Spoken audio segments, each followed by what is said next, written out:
Welcome or welcome back to Space Cowboy for some more on Starfield. It's been a while since we've covered it, and that is because, well, there is no news on Starfield. It seems like the Bethesda devs have gone relatively quiet since the release of Shattered Space, and that is a massive shame because I was hoping 2025 was going to be a good year for Starfield. But we've had no news yet. We've had no news of what's potentially coming.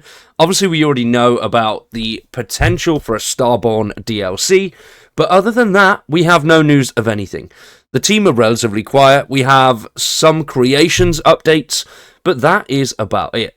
So what's going on with Starfield over at Bethesda? Subscribe to the channel, drop a like on the video, and stick around for more Starfield and RPG-related titles. Now, Starfield originally released in September of 2023, and then a year later, we got the first DLC. This was Shattered Space, which released on the 30th of September 2024.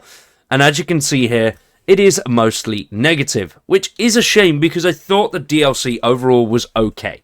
It wasn't terrible, but it wasn't great either.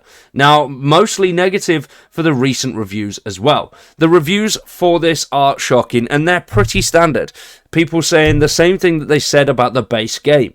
The team said that the base game was going to be good, it's going to be open on all of this, and it was good. It was enjoyable. The storylines were okay. But they basically blocked you. You couldn't do anything. It gave you a set storyline. NPCs gave you set dialogue. And there was none of that storyline freedom that we've seen in previous Bethesda titles. The game overall was a mile wide and an inch deep. Now, I enjoy Starfield. It is a fun game. I love turning it on every now and then and having a little bit of fun with it. But we were all expecting the DLC to have a lot more depth to it. And don't get me wrong, it has a little bit. It looked beautiful, it worked well, it ran good. There wasn't as many bugs as I was expecting. I know a few people came off with a few quest blocking bugs, but for the most part, it ran relatively smoothly, and it was an enjoyable experience. Going to a new location was fun, and keeping it tied into one new location, I think was a good decision from the team. But that wasn't far enough. It didn't give you that storyline freedom that we expect from a Bethesda title, which was a massive shame. Now, the original game is also not sitting in a pretty light. As you can see, still sitting with a mixed response. It did go up. It was good and positive. Not mostly positive, but it was positive. Now, sitting at 58% of the 106,000 reviews are positive. And then over the last 30 days, 54% of the 700 reviews are positive. So, not good at all, really. For a Bethesda title, I was expecting a little bit better. And at least some communication from the team to say, look, we hear these problems, we understand what the issues are, and we're working on it. We're hard at work fixing the game in 2025, adding new features, improving bugs, and making things better than what they originally were. But we don't have that from the team. What we have instead is this. Is tons and tons of new creations, which the team keep posting, and a lot of the posts that they put up are ones that are paid, so ones that they are going to make money from. They're not addressing any issues that the community are bringing up with Shattered Space or anything like that. What they are doing is just constantly putting out new creations, which, yes, some of them are free, which is great. If they're promoting the free creations and saying to people, look, this is what we're doing at the minute, we'll just add in a little bit more gameplay for you, something for you to sink your teeth in and have a play around with, then I'd understand that. And of course, a whole bunch of them are community made as well, which is also great, and the community do get a little bit of money for that. I don't know what the revenue split is on the creations tokens, but whatever you buy, if it's made by a verified creator, they get a portion of that, as well as Bethesda taking their cut. So it is worth noting that it is good that creators are getting paid for these creations, but as well as that, Bethesda seem to only be promoting some of theirs and the most expensive ones. They do have community highlight ones, which are quite good, but I do think some news about bug fixes in the future of Starfield would also be great and keep the community engaged a little bit longer. But it seems like most of the ones that they are promoting are for paid creations. So you are having to give money over. And when the game is sitting at a base cost of 60 quid, which is it's a lot of money, especially for a game that's over a year old at this point. It's over a year old, still 60 quid. Every now and then they have a sale, but it's very rare. The DLC itself is coming in at $25.99. So to play the DLC and the game, it's 85 quid, nearly 100 quid for a game that's sitting on mixed reviews and mostly negative for the DLC, which is not great, and people aren't going to play it and enjoy it or even give it a chance at that price with the reviews sitting the way they are.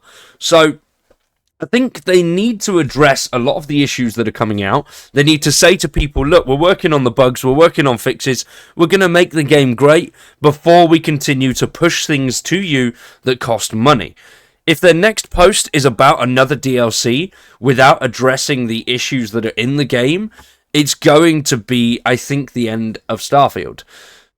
The player numbers are dwindling, which, yes, it is a solo game, so that's fair enough. That's going to happen. But as you can see, the 24-hour peak is only just under 7,000. Fallout 4 gets more than that. Fallout New Vegas gets almost the same as that for a 10-year-old game.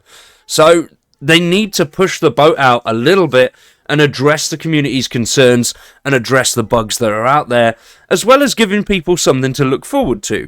When it comes to Fallout 76, live service games, so yes, that's going to receive a lot more attention and updates, but they continue to make money from that, and that is their cash cow at the moment. They're going to make a lot more money from Fallout 76 with all the stuff that's in there, and creations for previous Bethesda games that they've released. They're going to be making money from those. So from a business standpoint, yes, Starfield is, whether they've made a return on investment, I'm pretty sure they have for the development cost. I think it was at 200 million or something like that. And going through the sales figures, they've made more than that. So they would have made the money back already on what it cost. It's not like they have server costs or anything like that. So are they going to continually just push out creations to make a little bit more money from it?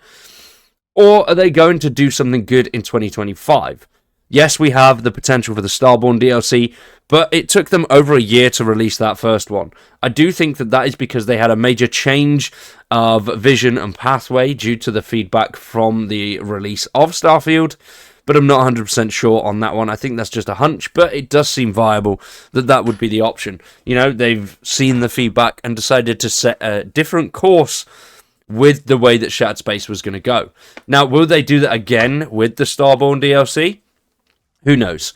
We don't know what the future for Starfield is going to look like, but so far we're a month into 2025, and we've had no news yet. Hopefully we hear something before March. What do you guys think? Are you excited for Starfield in 2025, or do you think it'll slowly come to an end this year? Alongside Starfield on this channel, we've got tons and tons of stuff coming over the next few months. I'm very excited for the Outer Worlds 2, and of course we have Atomfall releasing in March, so excited for that one. Kingdom Come Deliverance 2 is something that I'm also interested in. Would you guys like to see that on the channel? Let me know in the comments down below. Now, I did say at the start of the year we'd be doing Monday, Wednesday, and Friday.